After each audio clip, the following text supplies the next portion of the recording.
and I think they're great additions to your cellar.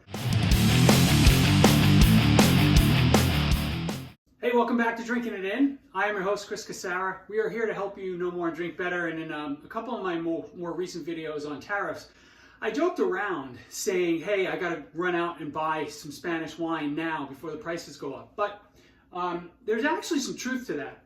Because what I want to discuss right now is a couple of bottles that I am buying, and I am buying for my cellar because these things can last for at least 5 years. Or I've had them, at least this Petalos bottle, aged about 5 years. Gorgeous. So I don't see why these things are not appearing in cellars more often. So what are we talking about? This is, so again, Descendientes del Palacios Petalos. This is the 2021. I still see it on shelves, so I still buy it, $25.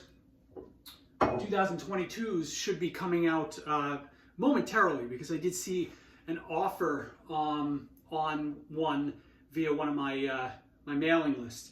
And then the other Mencia is, again, Mencia Bierzo based wine, the Ultreia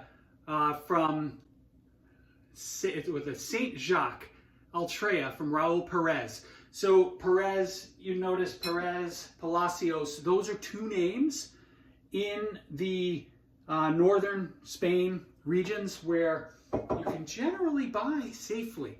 So I'm looking at Mencia wines 2021, 2022, even 2020 in this case. If you see them on the shelves, they're going to be between $23 and $27 generally, and I think they're great additions to your cellar. If you like Pinot Noirs, Cabernet Francs, but you want a little more, there you go. Off to buy more Spanish wine.